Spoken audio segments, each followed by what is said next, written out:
Hello friends, welcome to our channel Edugyan. दोस्तों, एडुज्ञान के online platform पे आप सभी का स्वागत है। अपना जो अपन राजस्थान अध्ययन की जो भी बुकें हैं, आपका सॉल्यूशन जो चल रहा था, उसी कड़ी में अपना जो आज वीडियो रहेगा ना, वो आपका रहेगा क्लास 9th का। आप यहाँ से देख सकते हो कि आज अपन जो सोल्व करने वाले हैं ना, वो आपके क्लास 9th के जो भी आपके क्वेश्चंस हैं, उसमें पहला चैप्टर मैंने उठाया है। आप यहाँ से देख सकते हो क्लास 9th का रहेगा और आपके लिए ये वीडियो काफ़ी रामबाण साबित होने वाला है। तो बिना किसी देरी के अपन स्टार्ट कर लेते हैं। चैनल पे आप फर्स्ट बार जुड़े हैं तो सब्सक्राइब कर लिया होगा, आपने नहीं किया है तो आप कर सकते हैं सब्सक्राइब। देखो पहला क्वेश्चन क्या बोल रहा है आपसे, देखिएगा कि मत्स्य जनपद के आधुनिक जिले शामिल हैं। तो आपके मत्स्य में ABCD है। मत्स्य में क्या है? ABCD मतलब अलवर, भरतपुर, करौली, धौलपुर। तो आपके देखो ऑप्शन फर्स्ट में नजर आ रहे हैं, अलवर, भरतपुर, धौलपुर, करौली। ये पहला क्वेश्चन हो गया, ठीक है। दूसरा क्वेश्चन देखो, और देखो आपको मैं ये क्वेश्चन करवाने से पहले एक बात बता देता हूँ कि आपको ये क्वेश्चन, सारे क्वेश्चन गाइडों में मिल जाते हैं। किस में मिल जाते हैं? गाइडों में। लेकिन अब सिलेबस में बोल दिया कि भाई ये बुकें आपके लिए इंपॉर्टेंट है, तो यहाँ से आपको उन क्वेश्चनों को स्टार लगाना है और नोट करना है अपनी गाइड में, जो आपको गाइड में नहीं मिल रही, ठीक है। उसका थोड़ा सा आप विशेष ध्यान रखेंगे, हालांकि मैं आपको बताता रहूँगा इस प्रकार के क्वेश्चन आएंगे। तो आगे देखो, मेवाड़ के महाराणा भीम सिंह की पुत्री। अब भीम सिंह की पुत्री कौन सी थी? मेवाड़ की महाराणा भीम सिंह की पुत्री तो कृष्णा कुमारी। तो राजकुमारी कौन हो जाएगी? कृष्णा कुमारी। तो ऑप्शन थर्ड इस क्वेश्चन का करेक्ट आंसर रहने वाला है। क्वेश्चन नंबर थर्ड की बात करें, मेवाड़ पर जिस वंश का सर्वाधिक काल तक शासन रहा था, तो कौन सा? गोहिल वंश था। भाई मेवाड़ पे कौन सा था? गोहिल वंश था। तो ऑप्शन थर्ड हो जाएगा इस क्वेश्चन का correct answer. Question number four देखो, किसको अपन जांगलधर बादशाह कहते हैं? तो जो करण सिंह है, किसको? करण सिंह को ध्यान रखना जांगलधर बादशाह कहा जाता है। ये क्वेश्चन आपका एग्जाम के लिए भी थोड़ा सा इंपॉर्टेंट बन जाता है कि जांगलधर बादशाह किसको कहा जाता है। तो जांगलधर जो बादशाह है वो आपके करण सिंह को कहा जाता है। ये थोड़ा सा ध्यान रख लेना आप, करण सिंह को अपन जो आपका जांगलधर बादशाह है वो कहा जाता है। अगला क्वेश्चन है कि जुते हुए खेत के प्राचीनतम साक्ष्य राजस्थान में कहाँ से मिले? कालीबंगा से मिले। आप सब परिचित हो इस प्रकार के क्वेश्चन से। आगे देखो, अगले क्वेश्चन पे अपन चलते हैं। क्वेश्चन नंबर 6 है कि जुलाई 1734 में हुड्डा सम्मेलन आयोजित हुआ था। हुड्डा सम्मेलन की अध्यक्षता जो मेवाड़ के कौन से शासक ने की थी? जगत सिंह ने की थी। किसने की थी में इसकी अध्यक्षता? जो मेवाड़ के जो शासक थे, महाराणा जगत सिंह। कब हुआ था? फिक्स डेट याद कैसे रखोगे?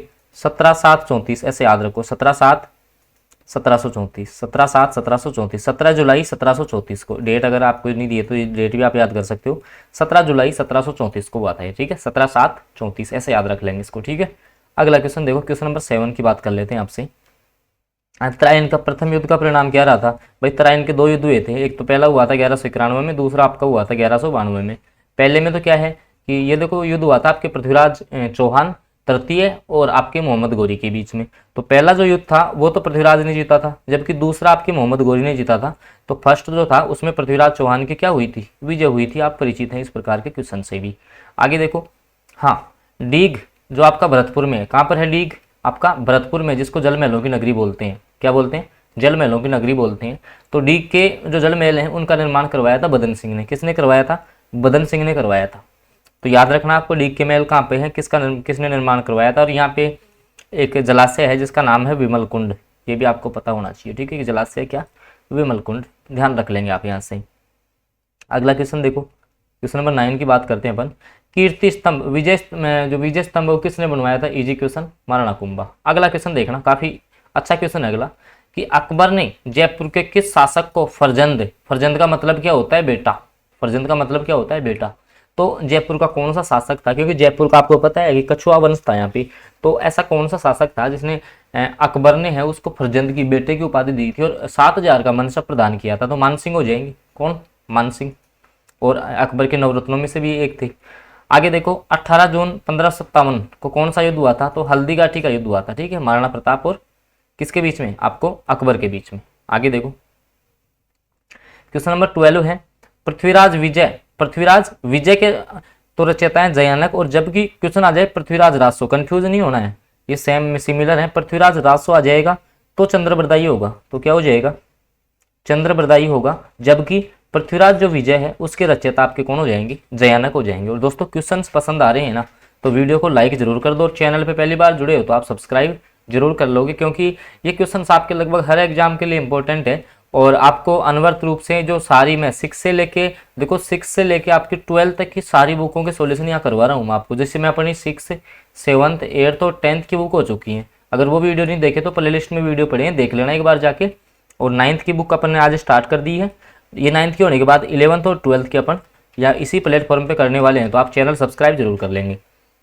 आगे देखो, राजस्थान में वैष्णव धर्म के प्राचीनतम साक्ष्य किस अभिलेख से मिलते हैं? किसके बारे में बात कर रहा है? वैष्णव धर्म के बारे में।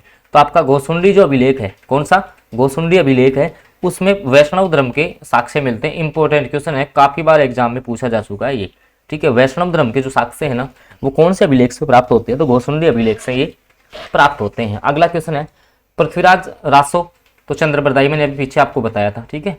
अगला क्वेश्चन, नागौर का संबंध मध्यकाल में, नागौर का संबंध मध्यकाल में किस प्रसिद्ध सूफी संत से रहा है? तो नागौर कौन था? जो आपका हमीनुद्दीन नागौरी है, उनकी दरगाह है वहाँ पे, ठीक है। तो क्योंकि ये क्वेश्चन भी ध्यान रखना, लगभग है ना, आप देख लेना। अगर राजस्थान के जैसे मान लो किसी भी आप जैसे 3 आपने पेपर उठाए ना राजस्थान के किसी भी आप प्रीवियस ईयर के, तो 2 पेपरों में क्वेश्चन मिल जाएगा आपको। तो ये थोड़ा सा इंपॉर्टेंट है, ध्यान रखना, ठीक है। जो इंपॉर्टेंट क्वेश्चन होगा मैं आपको यहाँ पे रिमार्क करवा दूंगा, उस पर थोड़ी सी आप अच्छे से नजर बनाएंगे। आगे देखो, जालोर के चौहान वंश का संस्थापक कौन था? तो जालोर की बात करेंगे तो कौन? कीर्तिपाल चौहान संस्थापक। ध्यान रखना, कानड़दे नहीं करना है। कानड़दे तो यहाँ का प्रतापी शासक हुआ था, बस प्रतापी शासक कौन सा हुआ तब तो आपको कानड़दे आंसर देना है। जबकि जालोर वंश का संस्थापक कौन था? कीर्तिपाल चौहान था। कौन था? कीर्तिपाल चौहान था। और जैसे मान लो आपसे पूछ ले सांबर के चौहानों का संस्थापक कौन था? तो वासुदेव चौहान था। कौन था? वासुदेव चौहान था। इस प्रकार से याद रखना है। अगला क्वेश्चन वेरी वेरी इंपॉर्टेंट, बार बार एग्जाम में पूछा जा चुका है, देखो क्या है। कर्नल जेम्स टोड ने किसको राठौड़ों का यूलिसेस कहा है? किसको राठौड़ों का यूलिसेस कहा है? तो वीर दुर्गादास जो राठौड़ है, वीर दुर्गादास राठौड़ है, इसको कर्नल जेम्स टोड के द्वारा राठौड़ों का यूलिसेस कहा गया है। और ध्यान रखना, कर्नल जो जेम्स टोड है उनको अपन घोड़े वाले बाबा भी बोलते हैं, ठीक है। ये भी आपको पता होना चाहिए थोड़ा सा। आगे चलिए अपन अगले क्वेश्चन की तरफ मूव करते हैं। देखो, और क्वेश्चंस देखो दोस्तों पसंद आ रहे हैं तो आप वीडियो को लाइक जरूर कीजिएगा, और चैनल पे आप फर्स्ट बार जुड़े हैं तो सब्सक्राइब कर लिया होगा आपने, और नहीं किया तो आप कर ले, बेल बटन को जरूर दबा लो। और एक आपका मेरा आपका आपसे रिक्वेस्ट रहेगा कि इस प्लेलिस्ट में इस प्रकार की जो भी क्लास है ना वो सारी देखनी है। एक क्लास से आपका कोई उद्देश्य पूरा नहीं होने वाला, सारी क्लास देख लोगे तो आपके मन में ये नहीं रहेगा क्या कि हमने 6 से 12th की बुक नहीं पढ़ी थी, भाई उनसे क्वेश्चन आ गया, तो यहीं से क्वेश्चन रिपीट होते हैं, ठीक है। आगे देखो, राजस्थान के क्षेत्रों में प्राचीनतम नामों का उल्लेख कौन से वेद में मिलता है? तो ऋग्वेद में। सबसे पुराना जो वेद है, सबसे प्राचीन वेद आपका ऋग्वेद है। उसमें राजस्थान के जो भी प्राचीनतम नाम थे, राजस्थान के जो क्षेत्रों के प्राचीनतम नाम थे, जैसे जाबालीपुर है, ठीक है, मेवाड़ है, मारवाड़, ऐसे सारे नाम कहाँ मिलते हैं? वहां पे मिलते हैं, ठीक है। रणकपुर का जैन मंदिर का शिल्पी कौन था? रणकपुर का जो जैन मंदिर है कहाँ पर है? पता होना चाहिए, पाली में है। कहाँ पर है? पाली में है। तो इसका आपका जो शिल्पी था वो था आपका देपाक। कौन था? देपाक। ऑप्शन नंबर 2 के साथ आप चले जाएंगे। आगे देखो, अगले क्वेश्चन की अपन बात करते हैं। अगला जो क्वेश्चन है, क्वेश्चन नंबर 20 है कि कर्नल जेम्स टोड द्वारा रचित the annals and the antiquities of Rajasthan का प्रकाशन कब हुआ था? तो ये 1829 में हुआ। देखो मैं थोड़ी सी बात आपको समझा देता हूँ, थोड़ी सी आपके साथ में थीम जोड़ने की वो करूँगा, उससे क्या है क्वेश्चन आपका अच्छे से क्लियर होगा। देखो क्या हुआ कि 1800 में, सन 1800 में आपको पता है कि जॉर्ज थॉमस जो था, कौन? जॉर्ज थॉमस, उनके द्वारा इनको क्या राजपूताना नाम दिया गया था, रजवाड़ा, रायथन, राजपूताना। फिर 1829 में कर्नल जेम्स टोड की एक पुस्तक थी the annals and the antiquities of Rajasthan, उसमें फिर इसको राजस्थान नाम दिया गया। क्या नाम दिया गया? और वो 1829 में आई थी, थोड़ा सा ध्यान रख लेंगे। अब देखो अगला क्वेश्चन ही आ गया ऐसा, 1800 में सर्वप्रथम राजस्थान के भूभाग के लिए राजपूताना नाम किसने दिया था? थॉमस ने। किसने दिया था? थॉमस ने। तो क्वेश्चन पसंद आ रहे होंगे, वीडियो को लाइक कर दिया होगा। आगे देखो, कवि माघ ने अपने ग्रंथ शिशुपाल वध की रचना कहाँ की? इंपॉर्टेंट क्वेश्चन, ध्यान रखना। आपको ये पता है कि शिशुपाल वध महाकवि माघ का लिखा हुआ है, लेकिन कहाँ की थी इसकी रचना? तो भीनमाल। भीनमाल कहाँ पड़ता है? जालोर। ध्यान रखना ये क्वेश्चन, और ऐसे ही क्वेश्चन आपके एग्जाम में छप जाते हैं। और फिर आप बोलते हो ये तो गाइड में हमें दिखा ही नहीं, ये गाइड पर इसमें भी नहीं मिला, इसमें भी नहीं मिला, और लास्ट में आपको जो मिलता है, जो क्वेश्चन मिलते हैं फिर कहाँ मिल जाते हैं? वो टेक्स्ट बुक में मिल जाते हैं सारे क्वेश्चन। तो शिशुपाल वध की जो रचना है वो कहाँ की गई थी? आपके भीनमाल, जालोर में की गई थी। ये थोड़ा सा आपको पता होना चाहिए, ठीक है। आगे देखो, क्वेश्चन नंबर 23 की अपन बात कर लेते हैं। क्वेश्चन नंबर जो आपका 23 है कि बांगड़ क्षेत्र में कौन सा क्षेत्र, बांगड़ कौन सा है, एक तो है आपका वागड़ है, एक तो कौन सा है वागड़ है, ठीक है। वागड़ में कौन सा आ जाएगा आपका, वांगड़ बोल दो या बागड़ बोल दो, तो इसमें डूंगरपुर और बांसवाड़ा का क्षेत्र आएगा। कौन सा आएगा, डूंगरपुर और बांसवाड़ा का क्षेत्र। एक ध्यान रखना, एक तो आता है बोराट और एक आता है आपको भूमठ। क्या आता है, भूमठ। तो बोराट तो कौन सा हो जाएगा, आपके जो राजसमंद या कुंभलगढ़ कह लेंगे, राजसमंद और जो उदयपुर के बीच के जो पठारी भाग है ना, उसको तो बोराट बोलते हैं। जबकि आपके उदयपुर से लेके डूंगरपुर, उदयपुर से डूंगरपुर, उसको भूमठ बोलते हैं। तो इस प्रकार के जो कंफ्यूजिंग क्वेश्चन का ध्यान रखना है, बोराट किसको बोलेंगे, भूमठ किसको बोलेंगे, वागड़ किसको बोलेंगे, बागड़ किसको बोलेंगे, ठीक है। आगे देखो, अगले क्वेश्चन की अपन बात कर लेते हैं कि लोहे गलाने की जो भट्टियां हैं वो कौन सी सभ्यता से प्राप्त हुई हैं। तो सुनारी सभ्यता कहाँ की है, झुंझुनू की है। इजी क्वेश्चन है। आगे देखो, अगले क्वेश्चन की अपन बात करते हैं।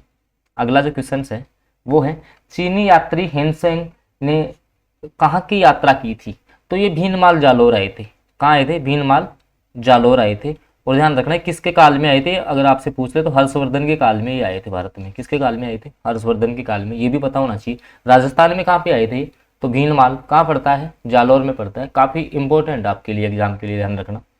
अगला क्वेश्चन, भारत में ताम्र सभ्यताओं की जननी किसको बोलेंगे, तो गणेशर सिक्कर को बोलेंगे। ध्यान रखना, ना कि सोनारी झुंझुनू, क्योंकि मैक्सिमम बच्चे है ना इसमें ये आंसर टिक करते हैं। जबकि ताम्र सभ्यताओं की जो जननी है ना वो गणेशर सभ्यता, जो कि आपकी सिक्कर में है, कांतली नदी के किनारे है। और यहाँ से मछली पकड़ने का जो कांटा है वो प्राप्त हुआ है। क्या प्राप्त हुआ है, मछली पकड़ने का कांटा। काफी अच्छा क्वेश्चन है और आपको कंफ्यूजिंग क्वेश्चन है। तो इस प्रकार के क्वेश्चनों में आपको विशेष ध्यान देने की आवश्यकता है। चलते हैं अपन अगले क्वेश्चन की तरफ। देखिएगा, जो आपका अगला क्वेश्चन है कि दाऊदी बोरा संप्रदाय का प्रमुख केंद्र, तो आपके ये गलियाकोट। गलियाकोट कहाँ पर है आपका, डूंगरपुर में। कहाँ पर है, डूंगरपुर में। तो ये भी आपको पता होना चाहिए, काफी अच्छा क्वेश्चन है। मत्स्य जनपद आर्य जन के रूप में मत्स्य जाति का उल्लेख किस वेद में हुआ है। मैंने बताया था अभी, जो भी आपके प्राचीन नाम है ना, किस में है वो, ऋग्वेद में है। कौन से में, ऋग्वेद में। अच्छा क्वेश्चन है, ध्यान रखना। अगला क्वेश्चन है, क्वेश्चन नंबर 29 है कि राजपूताने का करण किसे कहा जाता है। राजपूताने का जो करण है ना वो ध्यान रखना, राय सिंह को कहा जाता है। किसको, राय सिंह को। बीकानेर के शासक थे कौन, राय सिंह। इसको अपन राजपूताने का करण कहते हैं। अच्छा क्वेश्चन। राजस्थान के मरुस्थल में पहले क्या था, तो पहले क्या था, ये टेथिस सागर का अवशेष है। तो समुद्र था। ध्यान रखना, क्या था, समुद्र था। क्योंकि आपको पता है राजस्थान का जो मरुस्थल है वो किसका अवशेष है, टेथिस सागर का अवशेष है। आगे देखते हैं अपन। अगला क्वेश्चन है, राजस्थान के इतिहास में रूठी रानी किसको बोलते हैं, जो कि आपके फिर अजमेर के तारागढ़ दुर्ग में रही थी। तो ध्यान रखना, रानी जो उमादे थी, रानी कौन सी, उमादे, उसको अपन रूठी रानी के नाम से जानते हैं। किसके नाम से जानते हैं, रूठी रानी के नाम से जानते हैं। और आज का जो लास्ट क्वेश्चन है, तो मालदेव ने सेनापति, जो मालदेव के सेनापति कौन थे, जैता और कूपा थे। उनके बारे में, उनकी वीरता से प्रभावित होकर किस शासक को कहना पड़ा कि मैं एक मुट्ठी भर बाजरे के लिए पूरे हिंदुस्तान की बादशाहत खो देता। तो ये कथन थे आपके शेरशाह, शेरशाह सूरी के ये कथन थे कि मैं एक मुट्ठी बाजरे के लिए पूरे हिंदुस्तान की बादशाहत खो देता। तो ये मालदेव के सेनापति थे जैता और कूपा। तो उनकी जो ये लड़ाई देख के इतना प्रभावित हुआ कि उसने बोल ही दिया कि मैं एक, केवल मतलब कहने का मतलब छोटे से एक क्षेत्र के लिए मैं पूरे हिंदुस्तान की बादशाहत खो देता। तो दोस्तों ये था आपका जो पहला चैप्टर है ना वो अपन ने कवर कर लिया है। और कल अपन कवर करेंगे राजस्थान का भौतिक पर्यावरण।